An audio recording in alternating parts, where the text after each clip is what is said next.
Hi friends, welcome to my YouTube channel ESM Thambis. இன்னைக்கு நாம எதை பத்தின வீடியோ பார்க்க இருக்கோம்னா, ரொம்ப நாள் ஆச்சு இந்த யூனிக் எக்ஸ்போர்ட் பத்தி அப்டேட் என்ன அப்படின்னு சொல்லி கேட்டுட்டு இருக்காங்க. அது என்ன பிளஸ் துபாயில நம்ம குமரேஷ் சார் போய் கிட்டத்தட்ட ஒரு 20 நாள் ஆக போகுது. அதை பத்தி முழு அப்டேட் நான் இப்போ இந்த வீடியோவில் சொல்றேன். ஃப்ரெண்ட்ஸ், உங்க எல்லாருக்குமே தெரியும் யூனிக் எக்ஸ்போர்ட் ப்ராப்ளம் எந்த அளவுக்கு போயிட்டு இருக்கு அப்படின்னு சொல்லி நான் புதுசாக ஒன்றும் சொல்லணும் அவசியம் கிடையாது. இப்போ ஒரு காம்ப்ரமைஸ் மூட்ல எம்டி நவீன் சார் வந்து துபாய்க்கு ஒரு டீம் அனுப்பிச்சாங்க. 4 பேர் கொண்ட டீம். அதில் 2 பேர் திரும்பி வந்துட்டாங்க, மிச்சம் 2 பேர் அங்கேயே இருக்காங்க. இப்போ நம்ம குமரேஷ் சார் கிட்டத்தட்ட 12ஆம் தேதி போனவங்க, இன்னைக்கு தேதி 1ஆம் தேதி ஆச்சு, 1 செப்டம்பர் ஆச்சு. இன்னைக்கு வரைக்கும் எந்தவித அப்டேட்டும் இல்லைங்கிறது தான் அது கிளியர் கட்.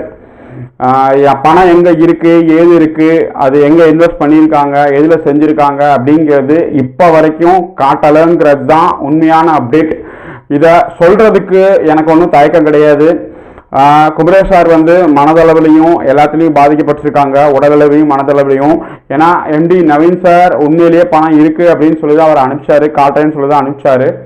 இப்போ வரைக்கும் காட்டலைங்கிறது தான் உண்மையான விஷயம். இது வந்து மாற்று கருத்தே கிடையாது. இதை குமரேஷ் சார் சொல்லுவார், இல்லை நாங்கள் சொல்லிடுறோம். இதான் உண்மையான தகவல் உங்களுக்கு சொல்ல வேண்டியது.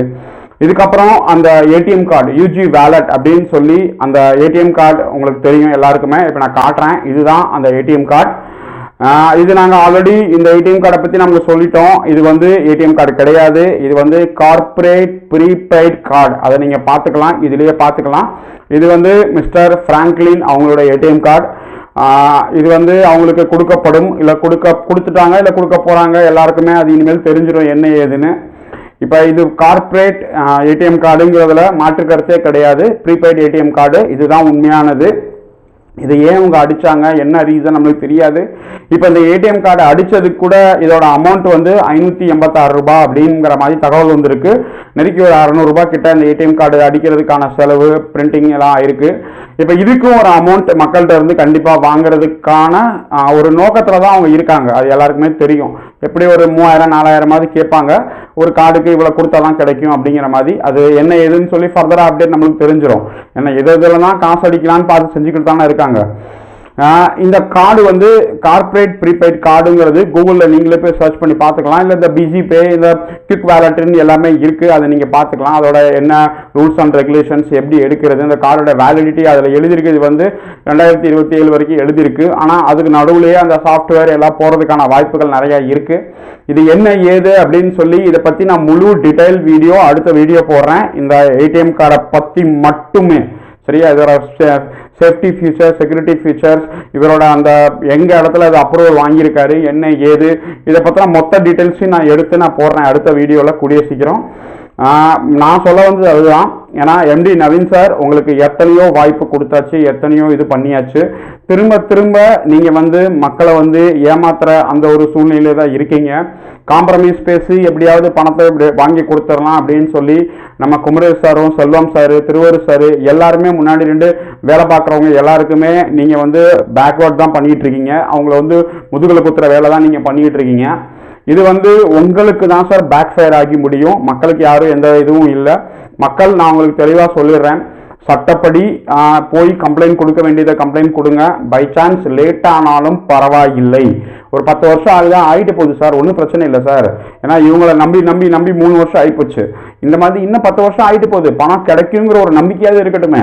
ஆனால் இவங்க நம்பி இவங்க அப்போ வந்து கம்ப்ளைண்ட் கொடுக்க வேணாம், செய்ய வேணாம், வெயிட் பண்ணுங்க, காம்ப்ரமைஸ் பேசிக்கலாம், செஞ்சுக்கலாம், சட்டப்படி போனீங்கன்னா அவ்வளோ ஆகும் இவ்வளோ ஆகும் அப்படிங்கிற ஒரு பொய்யான நம்பிக்கையை உங்களுக்கு உருவாக்கி நம்பிக்கையை கெடுத்து கடைசியில் உங்களை நடுத்தரில் நிப்பாட்டுறதுக்கு தான் அவங்க பிளான் பண்ணிட்டு இருக்காங்க.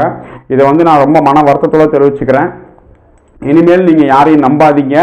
கோர்ட் இருக்கு, போலீஸ் இருக்கு, அவங்கள நம்புங்க. கோர்ட்டில் நீதிபதியாக இருக்காங்க, அவங்கள நம்புங்க. கேஸ் கொடுங்க. யார் யாரெல்லாம் கையில் கேஷ் கொடுத்துருக்கீங்க, யார் யாரெல்லாம் ஆன்லைனில் பணம் மாற்றிருக்கீங்க, அந்த டாக்குமெண்ட்ஸ் எவிடன்ஸோட வச்சு யூஓடபிள்யூவில் கொண்டு போய் புகார் கொடுங்க. அது ஒன்று தான் உங்களுக்கு பணத்தை திரும்பி தரப்பதற்கான வாய்ப்புகள் இருக்குது.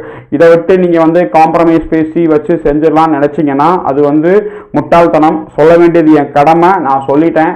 நான் ஆல்ரெடி நான் எப்போவுமே சொல்கிறதா தான், லீகலை கைவிட்டுறாதீங்க. லீகல் தான் உங்களுக்கு கடைசி ஆயுதம். அதையும் நீங்கள் கீழே போட்டிங்கன்னா எதிரிக்கு பயம் இல்லாமல் போயிடும். தப்பு பண்ணது இவங்க. ஆனால் நம்ம இன்னைக்கு ஒவ்வொரு நாளும் கஷ்டப்பட்டுட்டு இருக்கோங்கிறது தான் உண்மையான விஷயம். இன்னைக்கு கூட பாருங்க, இன்னைக்கு மதுரையில் பேர் சொல்ல விரும்பல, ஒரு ஆளுக்கு வந்து இப்போ போலீஸ் ஸ்டேஷனில் போய் உட்காந்துருக்காங்க. அவங்க வந்து குடும்பத்தோட என்ன தப்பு பண்ணாங்க, ஏன்னா இவங்க கொடுத்த பணத்துக்கு இவங்களை கீழே இருக்கிறவங்க கொண்டு போய் போலீஸ் ஸ்டேஷனில் உட்கார வச்சிருக்காங்க. ரொம்ப மன உடஞ்சு வேதனையில் உட்காந்துருக்காங்க. அதெல்லாம் இவங்களுக்கு எங்க புரிய போகுது? ஏன்னா இவங்களை கொண்டு போய் யாரும் உட்கார வைக்கல. இவங்க பொண்டாட்டி புள்ள, அக்கா தங்கச்சி, அண்ணன் தம்பி வாழ்ற இடத்துல வந்து போலீஸ் வந்து இவங்களை வண்டியில ஏற்றி வச்சு கூட்டு போலையே. அந்த மாதிரி இருக்கும்போது இவங்க பண்ண தப்புக்கு இவர் கீழே 4 பேரை சேர்த்து விட்டதுக்காக அவங்க எல்லாம் போட்டு கம்ப்ளைண்ட் பண்ணி வச்சிருக்காங்க. சரியா? இப்ப இந்த மாதிரி ஒவ்வொருத்தரோட லைஃப்லயும் எவ்வளவு பிரச்சனைகள் போயிட்டு இருக்கு. இது கொஞ்சமாவது இவங்களுக்கு தெரியுதான்னு தெரியல. சரியா?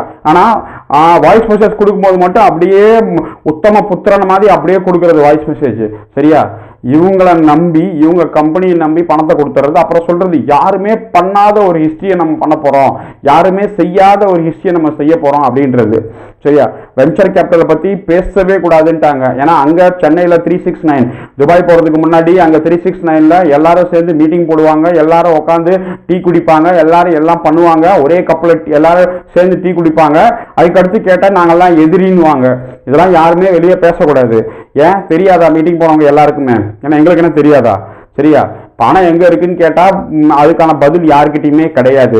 இதுல வந்து நம்ம குமரேஷ் சாரை வந்து பலிகடாவாக்கி அவரை ஒரு பகடக்காயை யூஸ் பண்ணி அவரை வந்து அவர் மேல குதிரை சவாரி செய்யணும் அப்படின்னு சொல்லி ஒரு குரூப், காலவாரி விடணும் ஒரு குரூப், இந்த மாதிரி நிறைய பேர் வேலை பார்த்துட்டு இருக்காங்க. இது வந்து மக்களே நீங்க தெளிவா புரிஞ்சுக்கோங்க, பணம் அங்கே இல்லை. இதுதான் உண்மையான விஷயம். அதனால அதை வந்து குமரேஷ் சார் சொல்லிடுவாங்க. நீங்க அடுத்த கட்ட நடவடிக்கை என்ன செய்யணும் அப்படின்னு சொல்லி நான் சொல்லிட்டேன். ஈஓடபிள்யூல போய் புகார் கொடுங்க, உங்க புகாரை ரிஜிஸ்ட்ரேஷன் பண்ணி வச்சுக்கோங்க, வேற ஆப்ஷன் உங்களுக்கு இல்லை. அதனால எல்லாரும் போய் ईओडब्ल्यू போய் புகார் கொடுங்க. मैं सभी को बता देता हूँ, सभी जो बंदा यूनिक एक्सपोर्ट में पैसा डाल रखा, पैसा है ही नहीं वहां पर दुबई में, आप जाकर के अपनी कंप्लेंट ईओडब्ल्यू में दर्ज कीजिए, केस को इंक्रीज कीजिए, उसके बाद आप जो भी कुछ करना है उसके बाद कीजिए, लेकिन 100% आप लोग जाकर के ईओडब्ल्यू में जाकर के कंप्लेंट कर दीजिए. कोई पैसा वहां पर नहीं है, यही सच है. ठीक है सर? நான் சொல்ல வேண்டியதை சொல்லிட்டேன். மற்றபடி கேட்கணுமா கேட்கக்கூடாதா, மற்றபடி முடிவு உங்க கையில். பணம் கொடுத்தது நீங்க, ஏமாந்தது நீங்க. பணம் கொடுக்கும்போது எந்த மனநிலைமையில நீங்க பணம் கொடுத்தீங்களோ அதே மாதிரி பணம் கேட்கும் போதும் அதே மனநிலைமையில போய் சட்டை ஏற்றி பிடிச்சு கேளுங்க. ஏன்னா பணம் உங்களோடது, உங்களோட உழைச்ச காசு. பணம் அவங்க கிட்ட இருக்கு. அதை எப்படி வாங்கணும்னு முடிவு பண்றது உங்க கையில தான். நீங்க தான் முடிவு பண்ண முடியும். நான் எதுவும் சொல்ல முடியாது. ஆனா கோர்ட் மூலமா, சட்டப்படி மூலமா போனா லேட் ஆகும், ஒத்துக்கிறேன். ஆனா சாலிடா கண்டிப்பா நல்ல முடிவு எட்டுங்கிறது உண்மையான விஷயம். நீங்க அதை பண்ணுங்க. சரியா? இந்த வீடியோ மூலமா அதான் தெரிவிச்சுக்கிறேன்.